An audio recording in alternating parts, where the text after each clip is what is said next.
Innal hamdalillah nahmaduhu wa nasta'inuhu wa nastaghfiruh wa na'udzu billahi min sururi anfusina wa min sayyiati a'malina may yahdihillahu fala mudilla lahu wa may yudlilhu fala hadiya lahu asyhadu an la ilaha illallah wahdahu la syarika lahu wa asyhadu anna Muhammadan abduhu wa rasuluhu la nabiyya wa la rasula ba'da. Allahumma salli ala Muhammad wa ala ali Muhammad kama sallaita ala ali Ibrahim innaka Hamidum Majid wa barik ala Muhammad wa ala ali Muhammad kama barakta ala ali Ibrahim innaka Hamidum Majid. Qala Allah ta'ala fi kitabil karim ya ayyuhalladzina amanu taqullaha haqqa tuqatih wa la tamutunna illa wa antum muslimun. Wa qala Rasulullah sallallahu alaihi wasallam ittaqillah haitsuma kunta wa atbi sayyi'atal hasanata tamhuha wa khaliqin nasa bi khuluqin hasanin. Amma ba'du. Alhamdulillah, marilah kita panjatkan rasa puja dan puji syukur kita kepada Allah Subhanahu wa taala atas nikmatnya, karunia-Nya, nikmat kesempatan, nikmat kesehatan, kesempatan kita bisa melaksanakan kewajiban kita sebagai seorang hamba, yaitu sholat maghrib secara berjamaah, dan insya Allah diteruskan dengan kajian tafsir Al-Quran yang akan disampaikan oleh Ustadz Anas Hadi Waseto SPDI. Bapak-bapak, pada malam hari ini kita dari Lembaga Kajian Islam menambah satu materi lagi, yaitu pelajaran tafsir Al-Quran setiap hari Sabtu malam. Insya Allah kajian rutin Ustaz ya. Bapak dan Ibu-ibu, karena waktunya sangat terbatas, maka saya serahkan waktu dan tempat kepada Ustadz Anas Hadi Waseto. Tafadhal Ustaz. Bismillahirrahmanirrahim. Assalamualaikum warahmatullahi wabarakatuh. Innal hamdalillah nahmaduhu wa nasta'inuhu wa nastaghfiruh wa nastahdihi wa natubu ilaihi wa na'udzu billahi min syururi anfusina wa min sayyiati a'malina. May yahdihillahu fala mudilla lahu wa may yudlil fala hadiya lahu. Asyhadu an la ilaha illallah wa asyhadu anna Muhammadan abduhu wa rasuluhu la nabiyya wa la rasula ba'dah. Rabbi shrah li sadri wa yassir li amri wa hlul 'uqdatam min lisani yafqahu qawli. Rabbana zidna ilman warzuqna fahman. Allahumma inna nas'aluka ilman nafi'an wa rizqan thayyiban wa amalan mutaqabbala wa shifaan min kulli da' wa na'udzu bika min ilmin la yanfa' wa min qalbin la yakhsha wa min nafsin la tashba' wa min da'watin la yustajabu laha. Amma ba'd. Bapak-bapak, ibu-ibu, jamaah salat maghrib Masjid Al-Ikhlas Arsyadani wa arsyadakumullah nomor setunggal Keranten niki kajian rutin. Kemarin panitia ngomongnya sebulan sekali, ternyata Kak Budi ngomongnya seminggu sekali. Mudah-mudahan dimudahkan Allah Subhanahu wa ta'ala agar supaya bisa maksimal. Maka karena ini kajian tafsir, kami mohon untuk mengambil Al-Quran. Kita mulai dari surat Al-Fatihah. Mudah-mudahan ini dihitung oleh Allah Subhanahu wa ta'ala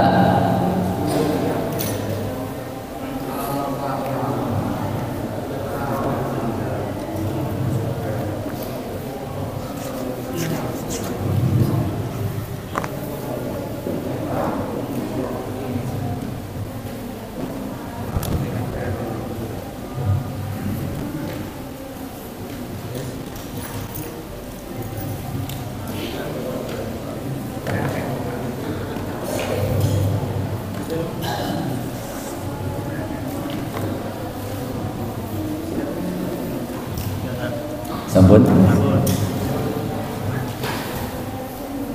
Mudah-mudahan kita kelak dihitung oleh Allah Subhanahu wa taala termasuk orang-orang yang belajar dan mempelajari Al-Qur'an yang Rasulullah SAW sebutkan, khairukum man ta'allamal Qur'ana wa 'allamah. Sebaik-baik kalian adalah yang belajar Al-Quran dan mengajarkan Al-Quran. Di saat kita membuka Al-Quran, di saat kita mempelajari Al-Quran, di saat itulah kita menjadi manusia terbaik. Karena sebagaimana juga tertera dalam sebuah asar dan juga banyak diriwayatkan hari ini, bahwa apa saja yang kesentuh Al-Quran maka sesuatu itu akan menjadi mulia. Malaikat Jibril alaihissalam menjadi malaikat yang paling mulia dikarenakan beliaunya membawa amanah untuk menyampaikan Al-Quran kepada Rasulullah SAW. Nabi Muhammad sallallahu alaihi wasallam menjadi afdhalur rusul, bal afdhalu ulil azmi, menjadi rasul yang paling utama, bahkan menjadi rasul ulul azmi yang paling mulia dikarenakan telah turun Al-Qur'an kepada beliau sallallahu alaihi wasallam. Kota Makkah yang merupakan tandus, wilayah tandus dan tidak terdapat apa-apa, menjadi kota dan wilayah paling mulia di muka bumi ini karena di sana Allah Subhanahu wa taala menurunkan Al-Qur'an. Ramadan tidak ada bedanya dengan bulan-bulan yang lain. Ramadan adalah bulan yang paling panas. Ketika Allah Subhanahu wa taala menurunkan Al-Qur'an, maka dia menjadi afdhalus syuhur, bulan yang paling mulia. Ini Al-Qur'an. Jadi apa saja yang kesentuh dan berkaitan dengan Al-Qur'an, maka sesuatu itu akan menjadi sangat mulia sekali. Makanya Rasulullah SAW mengatakan, khairukum man ta'allamal Qur'an wa 'allamah. Sebaik-baik kalian adalah yang belajar dan mengajar Al-Qur'an. Kita berusaha untuk mempelajari Al-Qur'an sebagai hujjah atau sebagai alasan bagi kita bahwa kita ini telah berusaha untuk mempelajari Al-Qur'an. Walaupun nanti setiap pertemuan dapatnya berapa ayat, kemudian kok syukur-syukur sampai tua nanti kita sampai bisa menyelesaikan tafsir sampai minal jinnati wan nas. Kalau saya masih diundang, alhamdulillah. Tapi kalau nggak nyampe, kita sudah berjalan di sebuah jalan yang jalan itu adalah jalan terbaik, menjadikan kita manusia-manusia terbaik yang telah disebutkan oleh Rasulullah Shallallahu Alaihi Wasallam. Taib jamaah sekalian yang dimuliakan Allah Subhanahu Wa Taala, kita mulai dari surat Al-Fatihah. Surat Al-Fatihah silakan dibuka, surat yang pertama. Surat Al-Fatihah ini adalah surat yang paling afdhal yang Allah Subhanahu wa taala turunkan kepada seluruh umat manusia. Bahkan Ibnu Mas'ud mengatakan bahwa seluruh inti daripada ajaran-ajaran para rasul terdahulu sampai ditutupnya dengan Nabi Muhammad SAW, semuanya terdapat di dalam Al-Quran, seluruh kitab. Ya, Syekh Singkiti menyebutkan bahwa kitab yang Allah Subhanahu wa taala turunkan itu ada 104 kitab. 104 kitab ini semua intinya ada di dalam Al-Quran. Dan Al-Quran, semua inti Al-Quran terdapat di dalam surat Al-Fatihah. Inti Al-Quran atau isi di dalam Al-Quran itu terdiri dari 3 bagian, ya. Yang pertama bahwa Al-Quran itu di dalamnya ada masalah tentang tauhid, baik itu tauhid rububiyah, uluhiyah maupun asma dan sifat. Isi Al-Quran yang pertama, ya, bagian pertama adalah tentang masalah tauhid ataupun masalah akidah. Yang kedua adalah masalah syariah, di mana para Rasul Shallallahu Alaihi Wasallam menyampaikan syariat untuk umatnya, baik syariat berupa ibadah-ibadah ataupun muamalah-muamalah dan yang lain-lainnya. Ini isi Al-Quran. Dan yang terakhir, isi Al-Quran adalah tentang kisos ataupun kisah-kisah para nabi, kisah-kisah orang-orang terdahulu dan kisah-kisah di hari akhir, baik itu surga maupun neraka. Ini inti daripada apa yang ada di dalam Al-Quran, dan itu semua, ya, terdapat di dalam surat Al-Fatihah, ya. Untuk masalah tauhid, ya, kita mendengar dari firman Allah Subhanahu wa taala, alhamdulillahi rabbil alamin, merupakan tauhid ar-rububiyah. Rabb, apa itu tauhid rububiyah? Tauhid atau keyakinan yang meyakini bahwa kita ini, ya, bahwasanya Allah Subhanahu wa taala yang menciptakan alam semesta ini. Allah Subhanahu wa taala yang menciptakan kita, yang memelihara alam semesta ini, yang memelihara kita, memberi rezeki kita, menghidupkan kita, mematikan seluruh alam semesta. Ini tidak ada yang bisa melakukan kecuali hanya Allah Subhanahu wa ta'ala, dan itu ditunjukkan oleh Allah Subhanahu wa ta'ala dalam firman-Nya, alhamdulillahi rabbil alamin.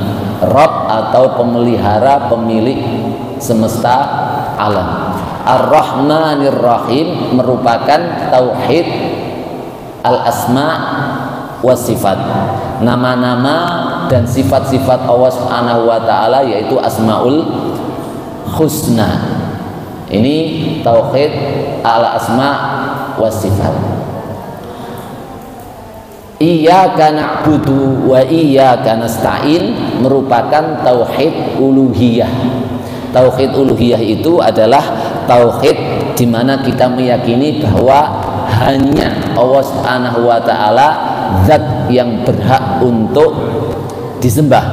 Tidak ada sesembahan lain kecuali hanya Allah Subhanahu wa ta'ala, dan dalilnya adalah iyyaka na'budu wa iyyaka nasta'in, ya Allah, hanya kepadamu kami menyembah dan hanya kepadamu kami meminta pertolongan. Ketiga tauhid telah Allah Subhanahu wa ta'ala sebutkan di dalam surat Al-Fatihah ini. Kemudian berkaitan dengan masalah syariat-syariat, Allah Subhanahu wa ta'ala tunjukkan di dalam surat Al-Fatihah ini dengan doa kita, yaitu ihdinas siratal mustaqim. Ya Allah, tunjukkanlah saya sebuah jalan yang lurus, jalan untuk beribadah kepada Engkau, jalan dan cara bagaimana kami menyembahmu. Sehingga ini menjadi pembuka dan menjadi dalil bahwa, ya, Al-Fatihah itu mencakup syariat-syariat dengan diutusnya berimannya kita kepada para rasul. Karena apa? Karena tidak mungkin kita mendapatkan hidayah kecuali melalui para rasul yang menjelaskan syariat-syariat tersebut. Dengan dalil, dengan doa kita adalah ihdinas siratal mustaqim, tunjukkanlah kami jalan, cara yang lurus, yang benar untuk menyembah Engkau. Ini isi yang kedua Al-Quran. Isi yang ketiga adalah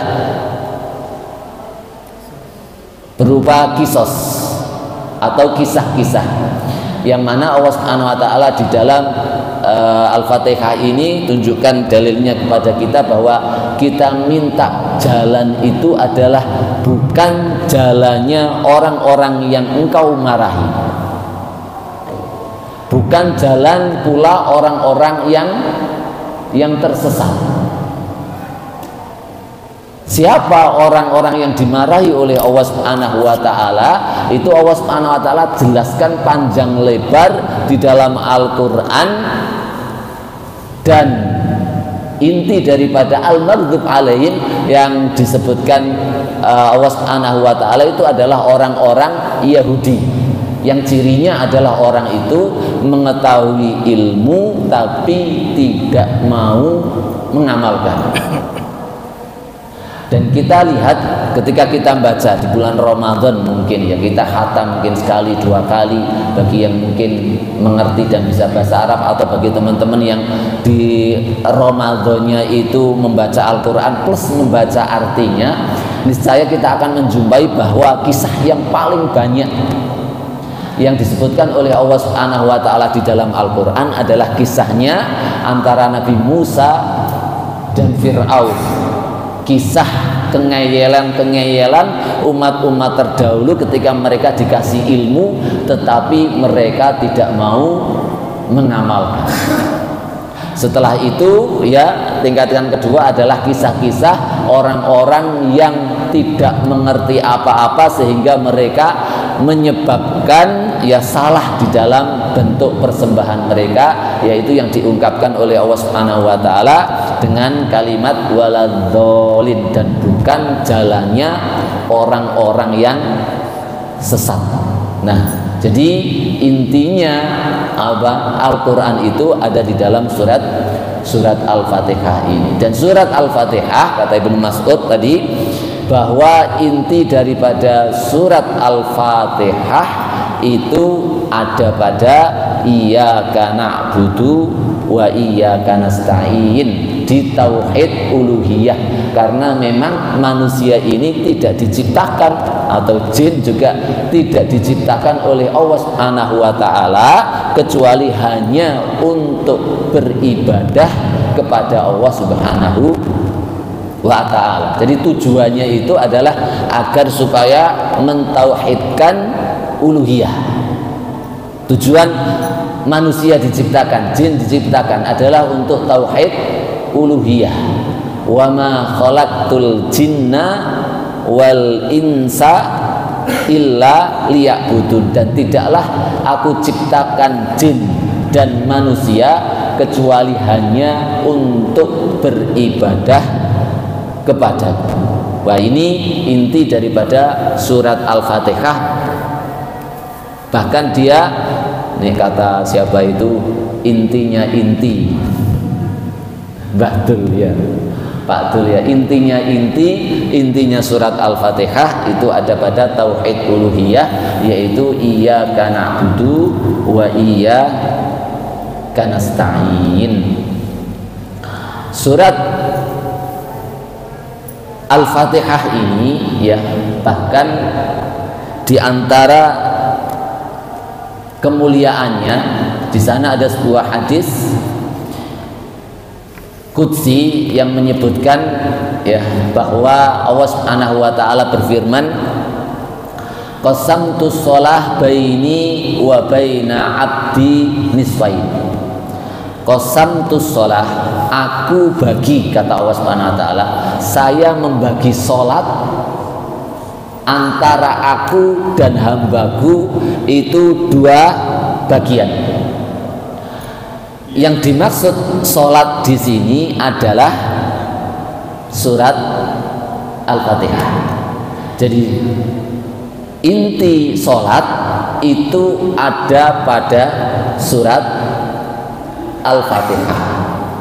Makanya Al-Fatihah bisa mewakili seluruh surat dalam Al-Quran, tetapi seluruh surat dalam Al-Quran tidak bisa mewakili surat Al-Fatihah. Kalau seseorang ya dalam sholatnya membaca alif lam mim dzalikal kitabul la raiba fihi hudal lil muttaqin sampai minal jinnati wan nas, sholatnya sah tidak? Sholatnya tidak sah. Tetapi kalau dia membaca alhamdulillahirabbil alamin arrahmanir rahim sampai pada waladhdallin, sholatnya sah. Karena memang sudah mewakili yang ada dalam Al-Quran. Bahkan Al-Fatihah ini merupakan rukunnya rukun, intinya rukun. Saking intinya Allah Subhanahu wa ta'ala menamakan surat Al-Fatihah ini dengan sholat, dengan hadis tadi, qasamtu as-sholah baini wa baina abdi nisfain, saya bagi sholat antara aku dan hambaku itu menjadi dua bagian. Bagian yang pertama adalah alhamdulillahirabbil alamin arrahmanir rahim maliki yaumiddin iyyaka na'budu wa iyyaka nasta'in. Ini untuk Allah Subhanahu wa taala. Ihdinas siratal mustaqim siratal ladzina an'amta 'alaihim ghairil maghdubi 'alaihim waladhdallin. Ini untuk hambaku. Jadi dua bagian ini dibagi oleh Allah Subhanahu wa ta'ala. Alhamdulillahirabbil alamin, ketika hambaku mengucapkan kalimat tersebut, langsung Allah Subhanahu wa ta'ala menjawab ucapan kita yang sedang sholat. Hamidani abdi, hambaku telah memujiku. Ini juga bapak-bapak jamaah sekalian yang dimuliakan Allah Subhanahu wa ta'ala, hendaknya kalau kita sholat betul-betul fokus dalam sholat kita, ya. Jangan sampai kadang kita merasa sangat malu sekali kita ini berbicara dengan Allah Subhanahu wa ta'ala. Dan khusus ketika dalam sholat kita berbicara dengan Allah, terlebih lagi Al-Fatihah, itu langsung dapat jawaban dari Allah Subhanahu wa ta'ala. Setiap kita Allah menjawab kita langsung. Allah Subhanahu wa ta'ala membanggakan kita di hadapan seluruh para malaikat di saat kita sedang sholat. Lihat wahai malaikatku, hamidani abdi, ini hambaku sedang memujiku. Itu jawaban Allah Subhanahu wa ta'ala di saat ada hamba mengucapkan dalam sholatnya alhamdulillahi rabbil alamin. Ar-Rahmanir Rahim, ketika dilanjutkan seorang hamba mengucapkan hal tersebut, Allah juga mengatakan athna alayya abdi. Athna dari kalimat itsnain, hambaku kembali memujiku, sambil sangat bangga sekali. Bayangkan kita yang makhluk dhaif di hadapan Allah Subhanahu wa ta'ala sama sekali tidak ada harganya, sama sekali tidak dibutuhkan oleh Allah Subhanahu wa ta'ala. Allah Subhanahu wa ta'ala dalam mensyariatkan sebuah syariat itu hikmahnya, kebaikannya sama sekali sedikit pun tidak akan kembali kepada Allah Subhanahu wa ta'ala, tetapi kepada hambanya itu sendiri, sebagaimana yang telah disabdakan oleh Rasulullah SAW, lau anna awwalakum wa akhirakum wa insakum wa jinnakum kanu ala atqa qalbi rajulin minkum ma zada dzalika fi mulki syai'a. Andaikan semua dari kalian satu bumi ini itu baik dari awal sampai akhir, baik dari jenis jinnya maupun manusia, kanu ala atqa rajuli qal ala atqa qalbi rajuli ahadim minkum, memiliki hati seperti hati yang paling bertakwa di antara kalian. Semua di dunia ini memiliki hati seperti hatinya Nabi Muhammad SAW. Mazada fi mulki syai'a, sama sekali tidak menambah kekuasaan sedikit pun yang ada pada sisi saya, kata Allah Subhanahu wa ta'ala.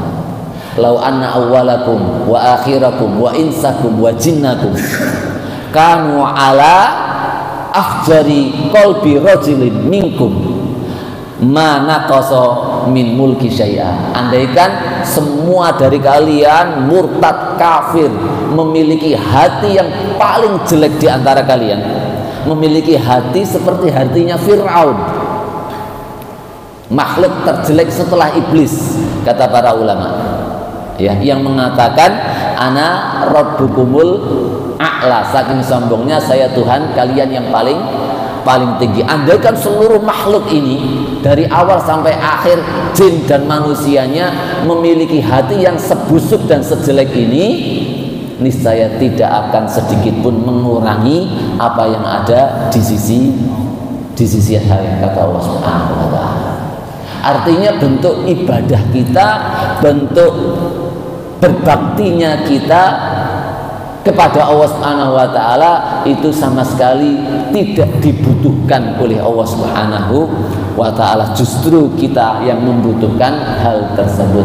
Maka sangat malunya kita di saat ketika kita mulai takbir, apalagi membaca surat Al-Fatihah, kita ucapkan alhamdulillahirabbil alamin arrahmanirrahim, kemudian Allah membanggakan kita.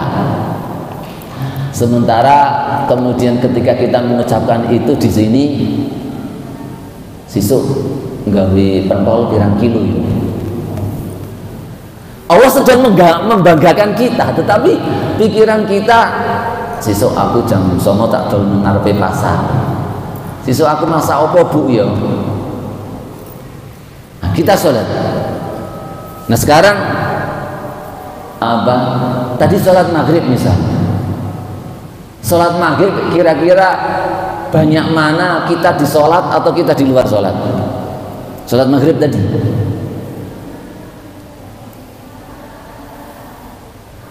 banyak mana? Ini banyak sholatnya. Alhamdulillah. Ada namanya setan khinzib, ya, yang khusus diutus oleh iblis khusus dalam sholat untuk menggoda sholat. Mereka punya pasukan sangat banyak sekali, bahkan ya saya belum ngecek riwayatnya sahih atau tidak, tetapi riwayat itu mengatakan satu orang itu 50.000, masing-masing membawa kenangan-kenangan hidup setiap lini, setiap detik, setiap jam. Dalam Sahih Bukhari dikatakan apa misinya? Setiap sholat itu mesti mengatakan ya fulan tadzakkar hadza, ya fulan tadzakkar hadza, ya fulan tadzakkar hadza. Wahai fulan, ingat ini. Nanti bisa difokuskan lagi, fulan ingat ini. Bisa ingat lagi, fokus lagi kepada Allah, ya fulan tadzakkar hadza. Terus akan digeret. Kenapa? Karena inti daripada ibadah adalah sholat, karena inti kebaikan manusia adalah sholat. Ketika sholatnya benar, semuanya benar. Ketika sholatnya buruk, maka semuanya akan buruk. Awwalu ma yuhasabu bil abdu as-shalah. Yang pertama kali akan dihisab oleh Allah Subhanahu wa taala adalah sholat. Kalau sholatnya baik, semuanya baik. Karena semua rentetan lini hidup itu sudah tersetir oleh sholat. Karakter manusia ketika memahami sholat akan terdidik baik dengan sholat. Mulai dari takbir sampai salam, semua yang dibutuhkan untuk menghadapi lini-lini kehidupan yang begitu memusingkan, itu semuanya ada di dalam sholat. Maka Allah mengatakan khuliqal insanu halu'a idza massahu syarru jazua wa idza massahul khairu manua. Manusia itu diciptakan dalam keluh kesah. Nih lagi dikasih rizki, dia akan memegang rizkinya, nggak mau peduli sama yang lainnya. Tapi kalau rizkinya lagi seret, lagi tidak lapang, dia akan sangat berkeluh kesah. Tapi Allah kecualikan illal musallin, kecuali orang yang sholat, tidak akan seperti itu, tidak akan menjadi orang yang kuat juga. Dan inti daripada sholat ada pada surat Al-Fatihah ini, sehingga Al-Fatihah ini memiliki kedudukan ya yang sangat luar biasa sekali, bahkan dia merupakan surat yang paling afdal di dalam Al-Quran sesuai dengan kesepakatan para ulama, karena memang semua Al-Quran ada di dalam surat Al-Fatihah. Surat Al-Fatihah ini terdiri dari 7 ayat, ya, terdiri dari 7 ayat yang Allah Subhanahu wa taala sebutkan di dalam Al-Qur'an sebagai sab'ul mathani, ya 7 ayat yang diulang-ulang. Maksudnya 7 ayat yang diulang-ulang itu adalah di dalam sholat. Setiap rakaat mesti ada bacaan Al-Fatihah, dan Allah Subhanahu wa taala memberikan Rasulullah SAW itu menyebutnya sebagai sab'ul mathani, walaupun mereka terdapat pendapat yang dimaksud sab'ul mathani itu kebanyakan mereka mengatakan Al-Fatihah, tetapi juga ada yang mengatakan bahwa itu surat-surat panjang mulai dari Al-Fatihah sampai surat At-Taubah, ya 7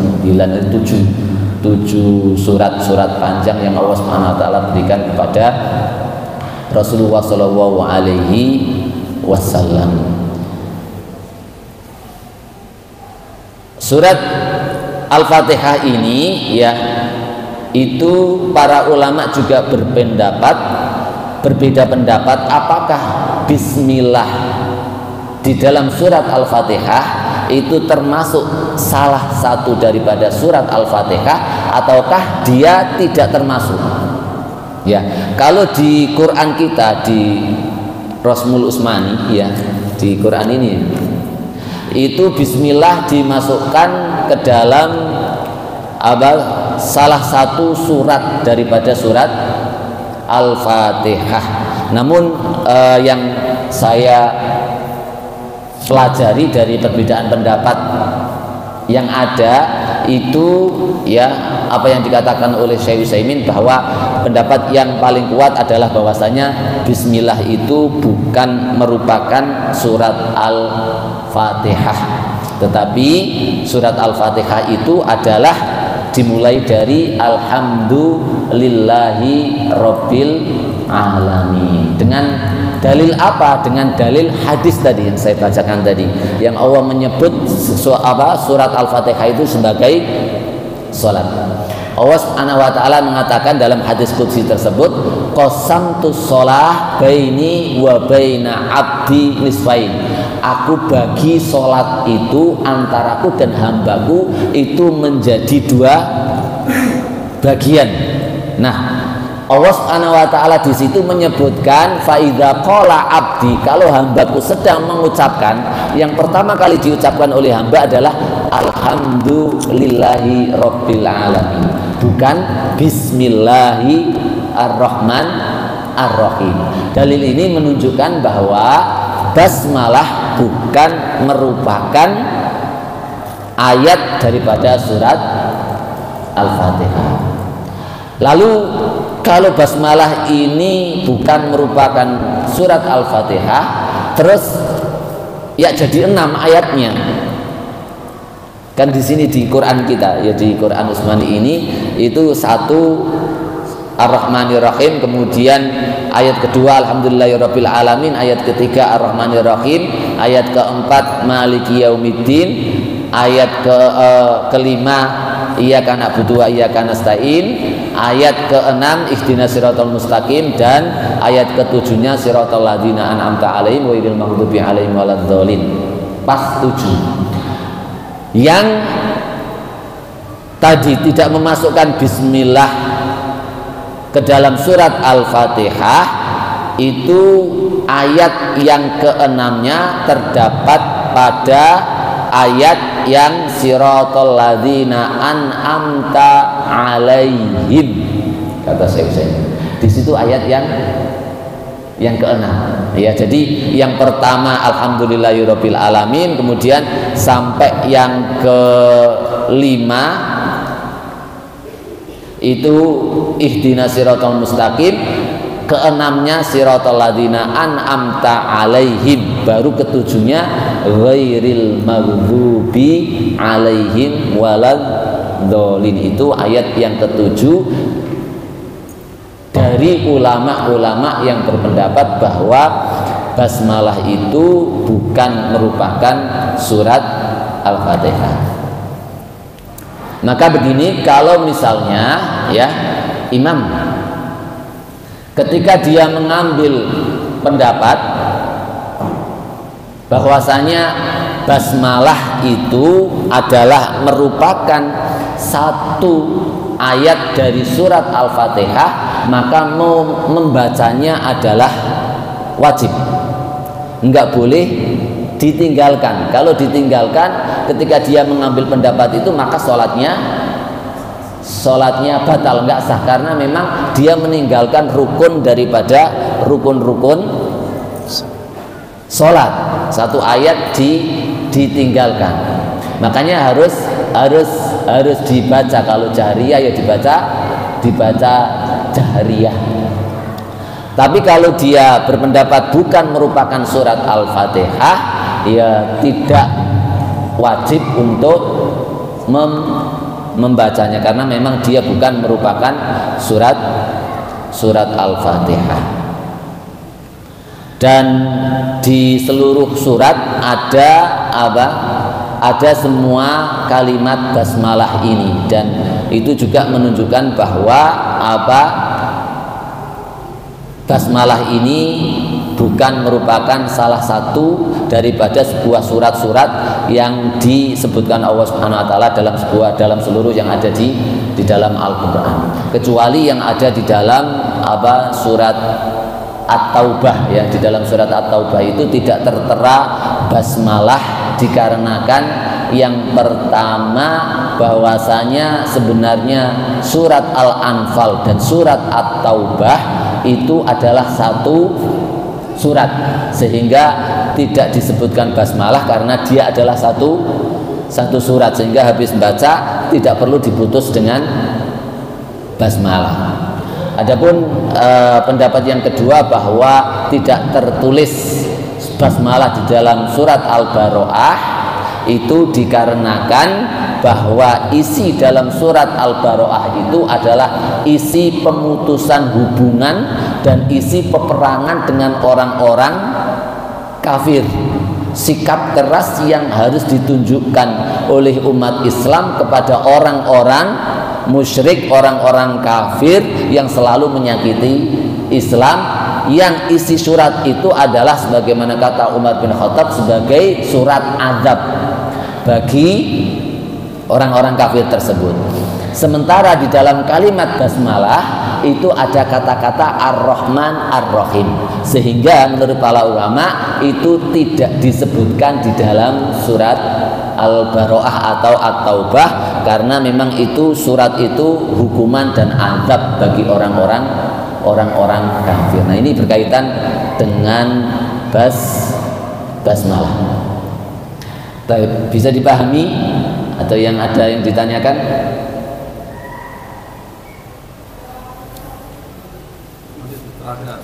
Lanjut ya, ada di sini sendiri. Bismillahirrahmanirrahim.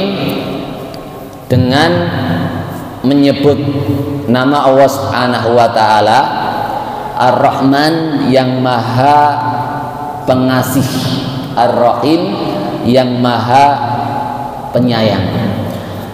Syekh Sya'rawi ya, ketika meneliti dan bermuhasabah dengan basmalah ini ya, beliau menyimpulkan bahwa segala sesuatu ketika ya dirinya mengagungkan sesuatu, mesti dia akan memakai nama sesuatu tersebut. Misalnya Presiden Jokowi, Bapak Jokowi ya. Saya dengan bangganya dengan nama Bapak Jokowi saya begini, karena memang kebanggaan saya Bapak Jokowi misalnya. Itu secara otomatis akan diucapkan oleh jiwa, oleh kita, membanggakan sesuatu. Begitu juga yang tertera di dalam basmalah ini, seorang mukmin, ya kata beliau Syekh Sya'rawi, seorang mukmin ketika ya dirinya mengetahui bahwasanya satu-satunya zat yang memberikan segalanya kepada dirinya, yang mengatur, yang menciptakan, yang memberikan rizki, yang menghidupkan, bahkan tidak ada sesuatu apapun yang terjadi di muka bumi ini atau pada dirinya kecuali atas kehendak Allah Subhanahu wa taala. Disitulah seorang mukmin ketika berbuat apa saja dia akan memakai nama zat yang melakukan hal tersebut, yaitu Allah Subhanahu wa ta'ala. Makanya di dalam hadis Rasulullah SAW mengatakan setiap perkara yang tidak dimulai dengan bismillah fahuwa abtar, maka dia hilang keberkahannya, maka dia terputus dari keberkahan. Itu ya lini kehidupan seorang mukmin. Setiap aktivitas dia mesti memakai nama Allah Subhanahu wa taala. Kalau secara umum ya nggak tahu doanya itu harus memakai bismillahirrahmanirrahim.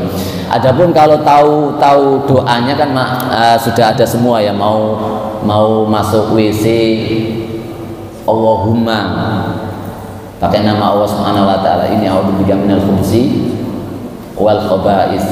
Keluar WC hufra nakal, langsung kepada Allah Subhanahu wa taala. Masuk rumah bismillahi walajna, menggunakan nama Allah Subhanahu wa taala. Keluar rumah bismillahi lagi tawakkaltu ala Allah la haula wala quwata illa billah. Melepas baju memakai baju alhamdulillahilladzi kasani hadza tsauba, pakai nama Allah Subhanahu wa taala. Melepasnya juga pakai bismillah. Bahkan dalam hadis disebutkan bahwa asatru baina a'yunil jin wal ins bismillah. Sater atau penghalang antara mata jin dengan manusia itu adalah perkataan bismillah. Kalau misalnya seseorang melepas baju atau masuk kamar mandi kok tidak menyebutkan bismillahirrahmanirrahim, disitulah ya aurat seseorang akan terbuka bagi para jin tersebut. Makanya ya sangat banyak sekali kasus-kasus kalau kita lihat di YouTube di para peruqyah itu, kasus yang terbanyak adalah apa? Yang kerasukan itu dicintai oleh jin, ya, dicintai oleh makhluk halus, dicintai oleh jin karena dia kemudian bertaubat, kemudian jinnya merasa kepanasan, akhirnya dia marah, mempeng, ataupun sebab yang lainnya sampai ke ruqyah itu. Tetapi kasus yang terbanyak adalah gara-gara jin itu mencintai dan ingin melindungi dan menjadi khodamnya orang tersebut. Karena apa? Tiap harinya bisa berlezat-lezatan dengan orang tersebut. Kenapa? Sebabnya ketika dia membuka auratnya tidak mengucapkan bismillah, maka dia kemudian dicintai oleh jin yang kemudian timbul merasuki dirinya. Nah, inilah keberkahan daripada kata-kata bismillah, dan Allah Subhanahu wa taala sebutkan ya bismillah ini di surat yang paling agung. Habis waktunya.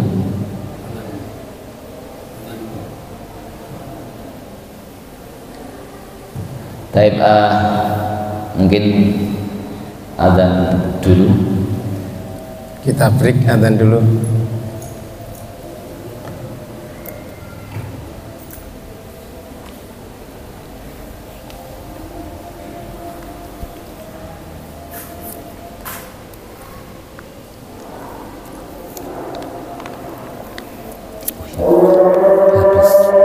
Habis adzan ini.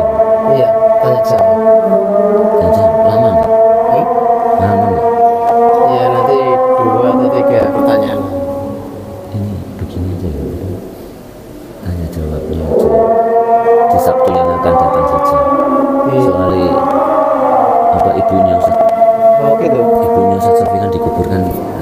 pas saya tak sholat di sana. Iya. Jadi untuk tanah jamnya dipending dulu ya. Untuk Lupa saya tadi. minggu depan aja.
Bapak-bapak, ibu-ibu, untuk tanya jawab kita pending dulu karena Ustadz ada keperluan. Jadi insya Allah minggu depan aja dibuka tanya jawab karena ini sangat mendesak, karena ada uzur ibunya Irham Ustadz Sofi mau dimakamkan pada Isya. Monggo Ustadz dilanjut sebentar saja, dilanjut.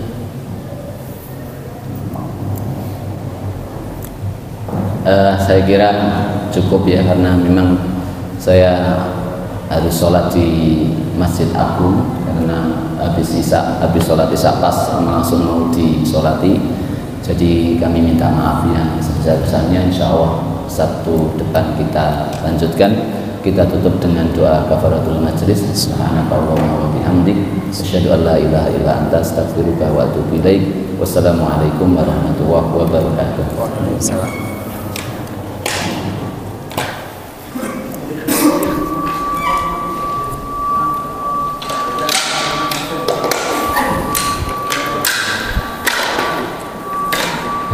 Iya, kita salat